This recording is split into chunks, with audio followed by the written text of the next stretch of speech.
বিড়ি সিগারেট জর্দা এগুলো মাকরু না হারাম? এগুলো আমাদের হুজুর বলে মুকরু, মানে ঠিক করে মাকরু বলে না। আর আমরা বাঙালি, হুজুর আরবি বলেছে মানে ভালো কিছুই বলেছে। কারণ বাঙালি কাছে দুটো হতো, এক জায়েজ একটা না জায়েজ, হালাল হারাম। মাঝখানে মাকরু কে আছে, মানে মাকরু কি এটা তো বুঝিনি। হয় হুজুর জায়েজ বলে নচেত না জায়েজ বলে। না জায়েজ মানে হারাম আমরা একটু বুঝি, মাকরু টাকরু যাই বলুক না কেন জনগণ মনে করে হালাল। তাতে মাকরু মানে কি জানেন? মাকরু মানে খারাপ, মাকরু মানে ক্ষতিকর, মাকরু মানে অপছন্দনীয়, মাকরু মানে নিন্দনীয়। বলেন তো মাকরুর একটা বাংলা ভালো পেয়েছেন? হারাম মানে কি ডাইরেক্ট হারাম। আর মাকরুকে যদি মাপতে যান মিটার দিয়ে, হারাম মানে 100-তে 100 পেয়েছে, এটা হারাম। আর মাকরু মানে কি এই 100-তে 100 পাইনি, ওই 95 পেয়েছে। এই 5 পেলে হারাম হয়ে যেত, বুঝতে পারছেন মনে হয়? এই 5 মানে মার্ক পেলে কি হতো, এটা এ হারাম হয়ে যেত, কিন্তু 5 দিতে পারেনি, তার জন্য হারাম। মানে 95%ই হারাম, 5% জায়েজ। এই জন্য এটাকে মাকরু হতো দেয়। এখন হুজুর আপনার মাকরু খায়। হুজুর কি খায়? হুজুর আপনার মাকরু খায়, মানে হুজুর খারাপ খায়। এখন যে হুজুর খারাপ খায়, এখন এই হুজুর কি ভালো? এখন হুজুর যদি নিজে জর্দা খেয়ে নেশা করে থাকে, ওকে জিন্দেগিতে বিড়ি খারাপ কথা দিবে? কারণ ও তো বলবে যে বিড়ি যদি আমি একবার হারাম কথা দিই, তাহলে মুসলমান কলাপ ধরবে, বলে বেটা আমি তো বিড়ি টেনে ফুদে উড়িয়ে দিই, আর তুই যে ওই জর্দার পান চিবিয়ে চিবিয়ে রস শুদ্ধ চুষে চুষে খাস, তা আমি যদি হারাম খাই, তুইও হারামি আমিও হারামি, দুই ভাই আমরা। এখন হুজুর এই জন্য ওই জর্দা খাই, তো বিড়ি হারাম কথা দিতে পারে না। ওই যে বিড়ির মালিক জর্দার মালিক হারাম কথা দেয়। এই কোম্পানি মালিক বলছে বিড়ি স্বাস্থ্যের জন্য উপকার, ভিটামিন সি আর ডি থাকে, ফ্যামিলি প্যাক একসঙ্গে খান, এরকম কিছু লেখা থাকে না? কি লেখা থাকে? ধূমপান স্বাস্থ্যের জন্য ক্ষতিকর, মৃত্যুর কারণ। আর আপনি যদি মূর্খ হন, ইংলিশ বাংলা পড়তে না জানেন, বিড়ি কোম্পানির মালিক এতই ভদ্র, এত ইমানদার, ও দেখবেন ছবি দিয়ে দিয়েছে, একদম গাল পচে গেছে, খ্যাত খ্যাত করছে, রক্ত বের হচ্ছে, পুষ বেরিয়ে মানে কিলবিল করে পোকা ঘুরে বেড়াচ্ছে। মানে আপনার তুই খাঁড় এই হবে, তোর তুই খাঁড় তো ওরকম হবে। তো বিড়ি কোম্পানির মালিক নিজে বলছে, জর্দা কোম্পানির মালিক নিজে বলছে যে বেটা আমার খারাপ, আমার খাবার হারাম, এটা খারাপ, খাস না, খেলে তুই মরবি। হুজুর বলছে মুকরু। আশ্চর্য ভাই। মা বলছে যে এই ছেলে তোমার না গো, এই ছেলে তোমার না, ওটা পাশের বাড়ির ওয়া। আর আপনি বলছেন না না এটা আমার ছেলে। কোম্পানির মালিক বলছে খাওয়া হারাম, আর হুজুর বলছে না না মাকরু। আর মাকরু হলেও কি এটা, মানে 95% হারাম, 5% পায়নি বেচারা, 5% পেলে হারাম হয়ে যেত। জনগণকে ধোকা দেওয়া হয়। আচ্ছা বলেন তো, পৃথিবীর কোন হালাল খাবার পায়খানা করে খেতে পারবেন? আপনাকে যদি আমি মিষ্টি দিয়ে দিই, একদম কাঁচা মিষ্টি, একদম প্লেটে করে দিয়ে দিয়েছে, আপনি পায়খানা করে আছেন, কাঠের চামচ তুলে তুলে খাচ্ছেন, আর পাশে একটা দই দিয়ে দিয়েছি প্লেটে, দই খাচ্ছেন আর পায়খানা করে দই ছাড়ছেন, পারবেন? মানে এক দিয়ে খাচ্ছেন, এক দিয়ে বের করতে পারবেন?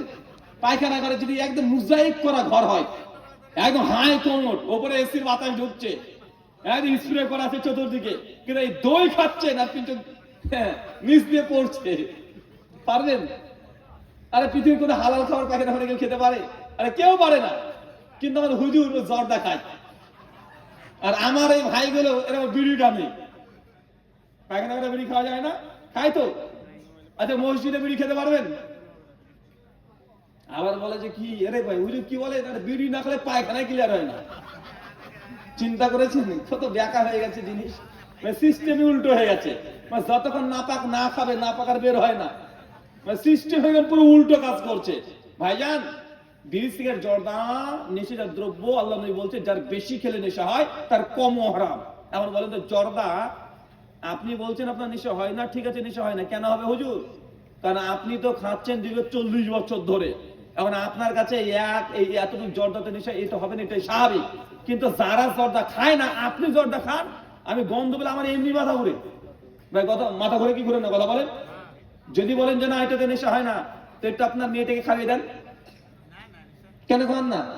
আপনার ছেলেটাকে একটু খাওয়ান, বাবা নে তুই একটা মার, ভালো খাবার তো। আরে আপনি যদি কলাই এক কামড় খান, বেটাকে দিয়ে দেন। আপনি আপেল একবার কামড় দেন, বেটা বলে তুই একটা খা, মেয়েটা বলে তুমি এক কামড় খাও। তা আপনি সমস্ত কিছু খাবার খেলেন একসঙ্গে, মেয়েটাকে কামড় দিতে বললেন, একটা অ্যাপেলের, একটা আঙ্গুর দিলেন, সব কিছু দিলেন, কিন্তু খাওয়া দাওয়া শেষে বিড়ি ধরিয়েছেন, সিগারেট ধরেছেন, তো মেয়েটাকে মা তুই একটা মার, তোকে দেন না কেন? কেন আপনি নিজেও জানেন যে এই খাবারটা হারাম, এই খাবারটা মেয়েকে দেওয়া যায় না, আমার ছেলেকে দেওয়া যায় না। ছেলে বিড়ি কি ও যদি মুথা টানে না ছেলে পেলে, ওই কি কুমড়ির সে ডালকে কেটে মুথা করে খায় না ছেলেরা? মানে আপনি যদি ওটাও দেখেন ছেলে টানছে আর নাক দিয়ে ধোয়া বের করছে, আপনি কি বলে বাপ কে বেটা হেব্বি হয়েছে, আর চুম্বন দিন, চুমু দেন না মার দেন? আরে আপনি নিজেই স্বীকার করেন অন্তর থেকে এটা খাবারটা হারাম, তাদের বেটা গেলে আপনি সহ্য লাগে না, তাকে মেরে দেন। তো যেটা আপনার জন্য মানে আপনার বেটার জন্য পছন্দ করছেন না, সেটা আপনার জন্য কি জায়েজ হবে? কথা বলেন না। হুজুর যত মুকুরু করুক এটা হারাম। হুজুর মাতাল, এই জন্য মাতলামি ফতোয়া দিয়েছে এটাকে হারাম 100%। আল্লাহ বলছেন যার বেশি খেলে নেশা হয় তার কম হারাম। সুনান ইবনে মাজাহ 3376 নম্বর হাদিস, আল্লাহ বলছে কুল্লু মুসকির খামরুন, যেসব জিনিস খেলে নেশা হয় কুল্লু খামরুন হারামুন, তার প্রত্যেক খাবার হলো কি হারাম। এমন দেখেন দেশে যত নেশা হয় কি হয় না? যদি হয় তো হারাম, আর যদি না না না না না আমার নেশা হয় না তাহলে হারাম না। নেশা হয় না প্রমাণ করে দেবো যে হুজুরকে বলে নেশা হয় না, দুদিন না খেয়ে থাকেন তাই হিরোইন করে মধ্যে ক্যাকড়া মাকড়া ধরে যাবো, মানে ভাত খাওয়াই দেবেন আর যদি জর্দা পান না পাই মানে মনে হবে যে কি যেন খাইনি একটা, মানে কি একটা খাইনি, আছে না নাই? আরে গত বছর একজন বদমাস ফোন করেছে, হুজুর বিড়ি টেনে ইফতার করা যাবে? আর অনেকে আছে মানে ইফতার করার আগে মানে আগে বিড়ির প্যাকেটটাকে পকেটের সামনে রেখে দেয়, মানে বিড়ি প্যাকেটটা বের করে মানে পাশে রেখে দিয়েছে, মানে কোন খেজুর খেয়ে আগে বিড়ি ধরাবে। আর হুজুর আছে মানে পান আগে সাজিয়ে রাখে, মানে পান সাজিয়ে রেখে তারপরে বসবে, বসে তারপরে দোয়া টোয়া করে কোন রকম তাড়াতাড়ি খেয়ে মানে যতক্ষণ জর্দা পান না খাচ্ছে ও মনে করে ইফতারই হলো না। তো এগুলো নেশা ছাড়া কি রে ভাই? পাকা নেশা এগুলো, এগুলো হারাম। সেগুলো